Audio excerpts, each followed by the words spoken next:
You will hear a conversation about a language course. First, you have some time to look at questions 1 to 5.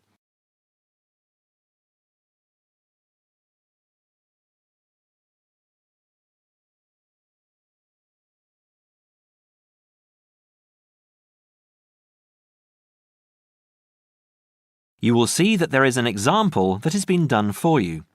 On this occasion only, the conversation relating to this will be played first. Good morning, Borgheimer language courses. How may I help you? Oh yes, I contacted you some time ago about following a German course in Germany, and you advised me to take your placement test before we go any further. Well, I've done that now, so I'd like to go ahead with booking the course for this summer, if that's possible. Certainly, sir. You said you took the placement test. What was the result? I was placed at the O3 level. O3. Right. That's lower intermediate. Fine, Mr. The answer is Level 3 or Lower Intermediate, so the course level has been filled in for you. Now we shall begin. You should answer the questions as you listen, because you will not hear the recording a second time. Listen carefully and answer questions 1 to 5. Petterson. John Petterson. Could you spell that for me, please, Mr. Petterson? P-E-T-T-E-R-S-S-O-N. That's a double T and a double S. Am I right? That's right. Now, could I ask you where the course takes place? Well, we offer courses in Hamburg and Berlin. For your level, there's never a problem. There are always plenty of people for the intermediate classes. Oh dear. Does that mean that there might be a lot of students in my class? I wouldn't be very happy about that. No, don't worry, Mr. Petterson. The maximum class size is 12, but I've never known there to be more than 9 or 10 in a class. It could even be 5 or 6. Good. Actually, I'd prefer to study in Berlin. And how long is the course? 3 weeks, 5 hours a day. 2 hours only on Saturday. Sundays free. I see. And what about accommodation? There you have a choice, Mr. Petterson. You can either stay with a German family who are used to having such guests, or you can stay on the university campus, or we can book you into a nearby bed and breakfast. Is there a big difference in price? Not really. Staying with the family works out the cheapest, and the bed and breakfast is a bit more money. Staying on the university campus comes somewhere between the two price-wise, but Berlin is not too expensive anyway. Which do you recommend? Well, if you want to practice your German and be part of a German family, I would recommend staying with a family. Our families are all hand-picked, and we've never had any sort of complaint. Yes, I'll probably do that then. What are the dates of the course? The first summer course starts on the 1st of June in Hamburg and a week later in Berlin, which is what would concern you as you have chosen the Berlin course. That's the 8th of June. The next course would begin on the 2nd of July and then... The 2nd of July course would be perfect for me. Can you put me down for it now? Certainly, Mr. Petterson. Can I have your address, please?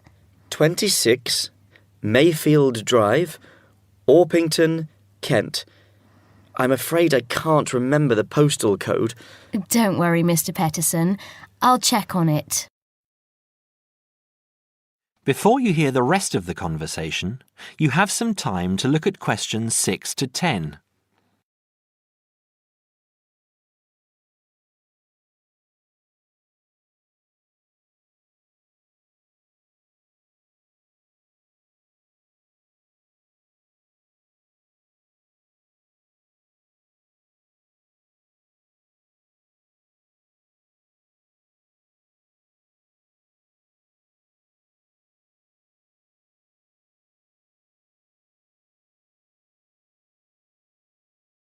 Now listen and answer questions 6 to 10.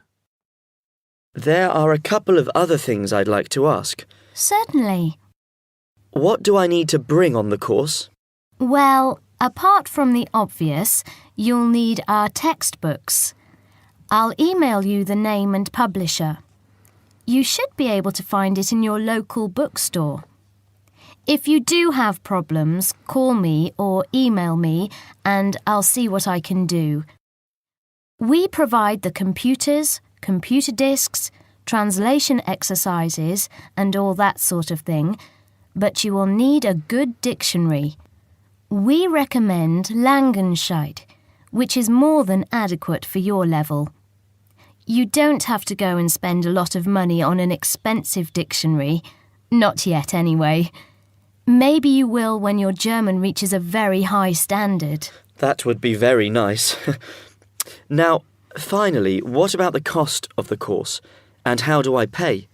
Would you like to pay that in pounds or in euros? Euros would be fine. In that case, it's 550 euros. You can pay by credit card if you like. Oh dear, I'm afraid I haven't got a credit card. How else can I pay? That's not a problem, Mr. Peterson. You can pay by bank transfer. Fine. By the way, I forgot to mention I am a full-time student. Have you got a student card? Oh, yes. Then that does make a difference, you'll be pleased to hear. You are entitled to 35% off the full price. And if you can persuade a few people to join you, it would work out even cheaper. How do you mean exactly? Well, for every 5 people you find, 1 goes free. In other words, if there are 6 of you, you get 1 free course. Of course, in reality, you would divide up the savings amongst you, presumably. Right. Well, I'll see what I can do. Thank you. Not at all, Mr. Peterson, and I'm sure you'll enjoy the course. There are, of course, sightseeing possibilities. Would you like me to send you our brochure describing them? Yes, thank you. I'd appreciate that. Anyway, thanks for your help. If I want to call back, who do I ask for? Susanna. I'm here most of the time.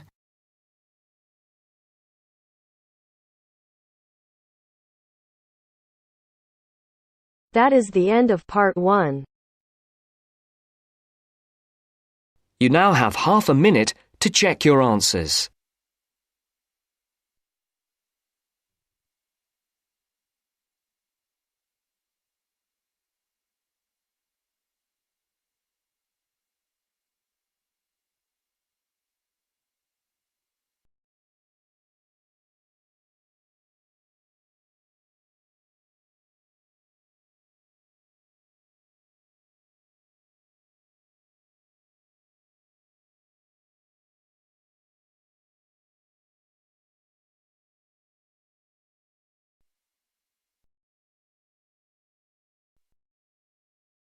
Now turns to part 2. Part 2. You will hear a university administrator telling a group of new students about the central campus buildings and the facilities they provide. First, you have some time to look at questions 11 to 16.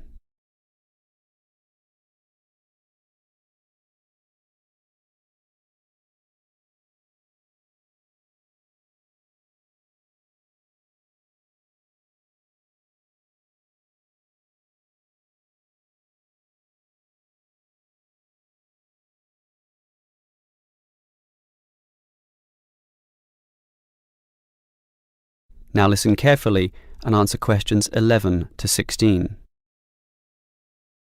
Welcome everyone to the Brandon Complex, the geographical and, we could say, spiritual heart of this university. This is basically where everyone eats too, as you can see by looking around. There are many different cuisines here, Chinese, Indian and Middle Eastern, plus the usual fare of a local type, all in that corner over there. We have many shops here too, but the biggest is Wilson's, right there, providing clothing and hardware. That's next to all the restaurants.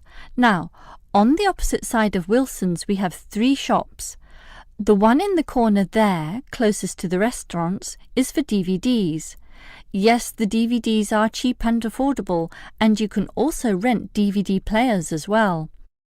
Moving on, in the corner directly opposite Wilson's is the Student Union office.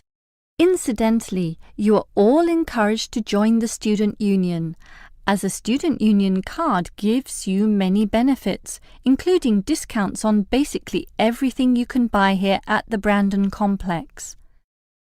Outside this complex, on the other side of the road, you can just see it from here in fact, is a building that we call by the rather unusual name the H Building. Next to this, on the other side of some trees along the main road, is the Engineering Institute, but that doesn't have anything to do with the Brandon Complex. One last thing is that just outside this door, near us here, you can see a grassy oval patch. Well, that's the playing field for what we simply call the fitness room, which is alongside. So you can put on some calories here at the restaurants and then burn them off at the fitness room afterwards. Oh, I forgot to mention this shop right here, in the middle, beside the Student Union. It's the bookshop, and as you can see, it's always busy, always popular. You can buy newspapers, magazines, and stationery there, plus a few clothing items as well, just as you can at Wilson's. Why don't you go and take a look right now? Before you hear the rest of the talk, you have some time to look at questions 17 to 20.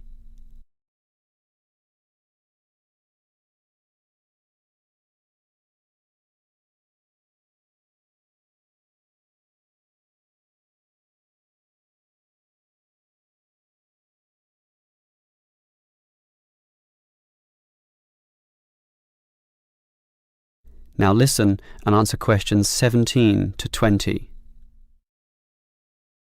Now, I'd like to tell you a bit more about one of the buildings here, namely the H Building. Despite its bland name, you might be interested in what goes on there. It is our main recreational centre, with halls, offices and space available for a variety of activities, mostly for those who want to get fit. For example, if you're interested in yoga, you're in luck, since 4 days a week there are free yoga classes. They have several levels, so if you're a beginner, you'd have to start with that.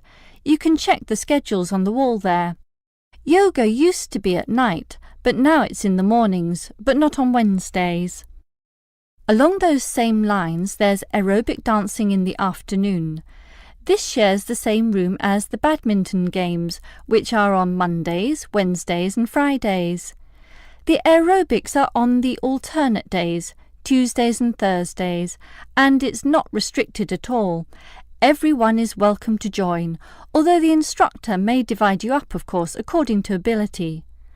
And, just to show how diverse the H Building is, there's even some spiritual solace available there inside the multi-denominational prayer centre, with individual booths and a variety of holy scriptures and texts available to read from all the major religions of the world. That's open all day over the weekend, but not at night time when the rooms are for private booking. Finally, for those of you of a cerebral nature, the University Chess Club operates at night. That's open from 8 p.m. every, is it Wednesday or Monday? No, sorry, Friday. And I think it closes at about 11:30 p.m. So, there's something for everyone in the H Building.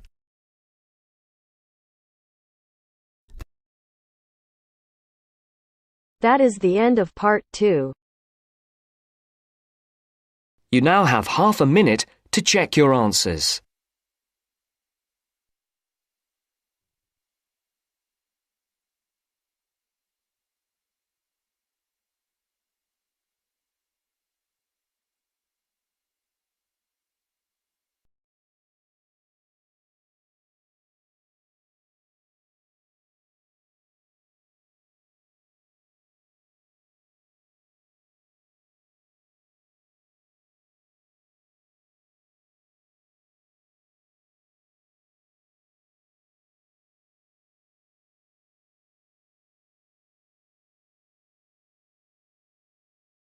Now turns to part 3. Part 3. You will hear two friends discussing what to study at Mitchford University. First, you have some time to look at questions 21 to 27.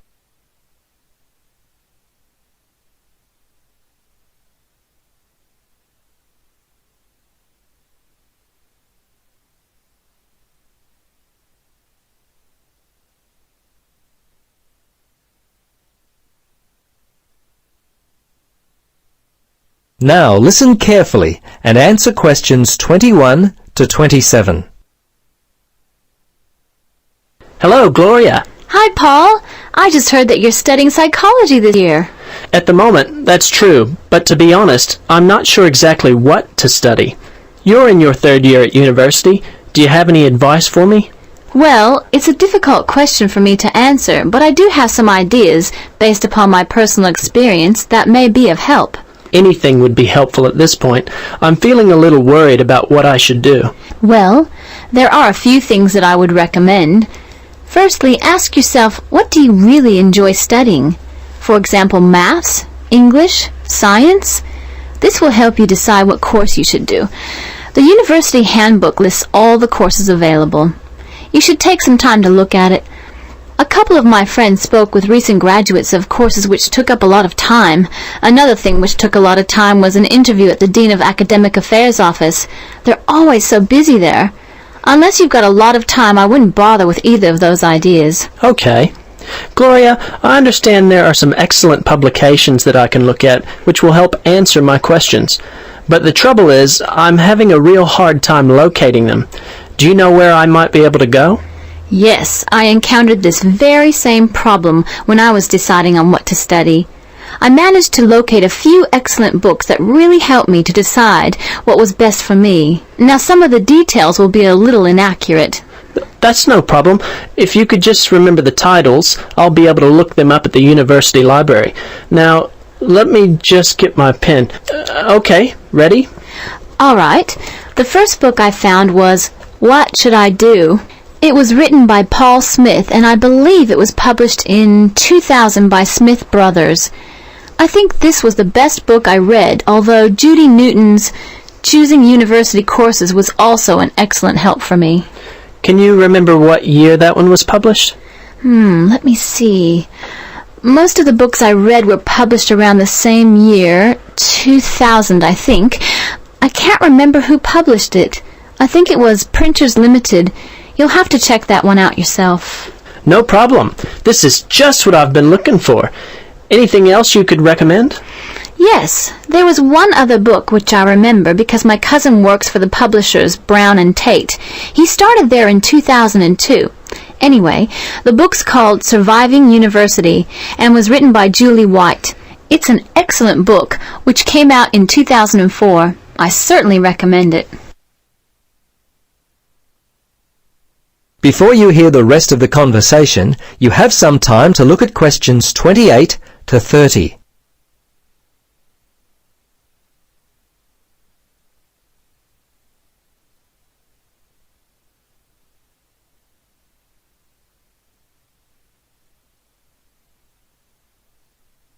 Now listen and answer questions 28 to 30.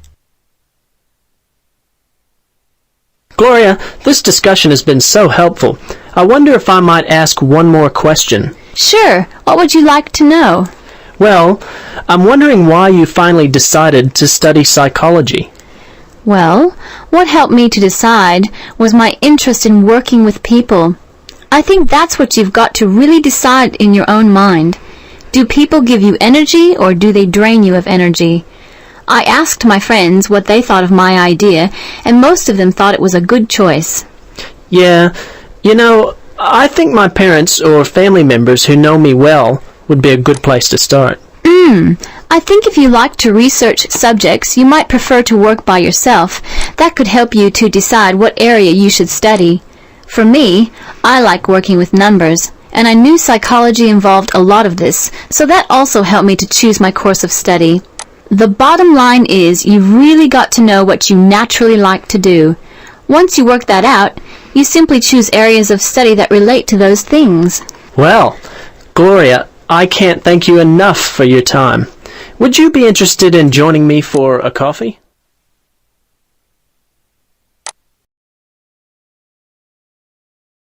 That is the end of part 3. You now have half a minute to check your answers.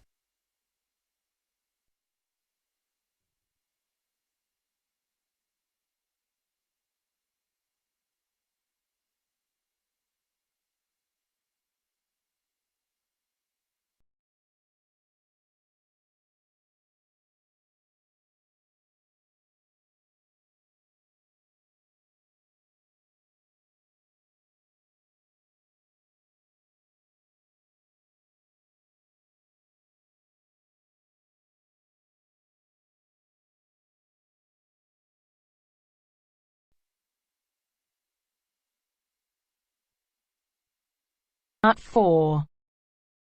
You will hear a woman giving a talk at a popular science convention.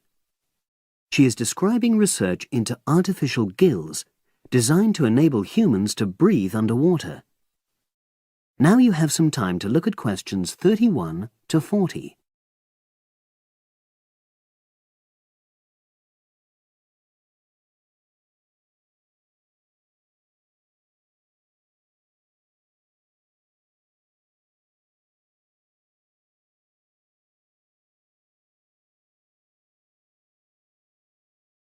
Now listen and answer questions 31 to 40. In my talk today, I'll be exploring the idea of artificial gills. I'll start by introducing the concept, giving some background and so forth, and then I'll go on to explain the technological applications, including a short, very simple experiment I conducted. Starting with the background. As everyone knows, all living creatures need oxygen to live. Mammals take in oxygen from the atmosphere by using their lungs, and fishes take oxygen from water by means of their gills, which of course in most fishes are located either side of their head. But human beings have always dreamt of being able to swim underwater like the fishes, breathing without the help of oxygen tanks. I don't know whether any of you have done any scuba diving, but it's a real pain having to use all that equipment. You need special training, and it's generally agreed that tanks are too heavy and big to enable most people to move and work comfortably underwater. So scientists are trying a different tack. Rather than humans carrying an oxygen supply as they go underwater, wouldn't it be possible to extract oxygen in situ? That is, directly from the water while swimming.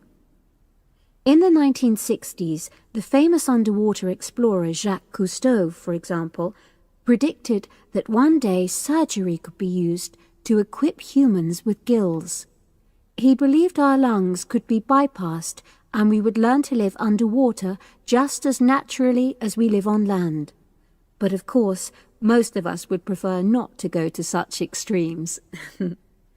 I've been looking at some fairly simple technologies developed to extract oxygen from water, ways to produce a simple, practical artificial gill enabling humans to live and breathe in water without harm.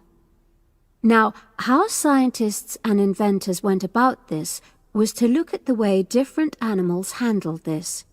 Fairly obviously, they looked at the way fishes breathe, but also how they move down and float up to the surface using inflatable sacs called swim bladders.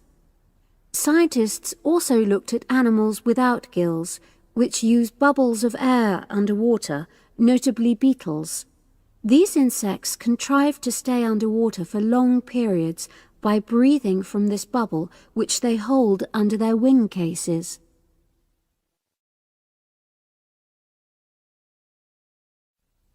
By looking at these animal adaptations, inventors began to come up with their own artificial gills. Now, making a crude gill is actually rather easy, more straightforward. You take a watertight box, which is made of a material which is permeable to gas, that is, it allows it to pass through inwards and outwards. You then fill this with air, fix it to the diver's face, and go down underwater. But a crucial factor is that the diver has to keep the water moving so that water high in oxygen is always in contact with the gill, so he can't really stay still.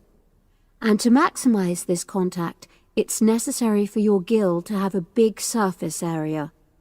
Different gill designers have addressed this problem in different ways, but many choose to use a network or lattice arrangement of tiny tubes as part of their artificial gills. Then the diver is able to breathe in and out. Oxygen from the water passes through the outer walls of the gill, and carbon dioxide is expelled. In a nutshell, that's how the artificial gill works. So, having read about these simple gill mechanisms, I decided to create my own. I followed the procedure I've just described, and it worked pretty well when I tried it out in the swimming pool. I lasted underwater for nearly 40 minutes. However, I've read about other people breathing through their gill for several hours. So the basic idea works well, but the real limitation is that these simple gills don't work as the diver descends to any great depth because the pressure builds and a whole different set of problems are caused by that. Research is being done into how these problems might be overcome, but that's another story, which has to be a subject of another talk. Despite this serious limitation, many people have high hopes for the artificial gill, and they think it might have applications beyond simply enabling an individual to stay underwater for a length of time. For example, the same technology might be used to provide oxygen for submarines, enabling them to stay submerged for months on end without resorting to potentially dangerous technologies such as nuclear power. Another idea is to use oxygen derived from the water as energy for fuel cells. These could power machinery underwater, such as robotic devices. So, in my view, this is an area of technology with great potential. Now, if anyone has any questions, I'd be happy to answer. Yes, lady at the...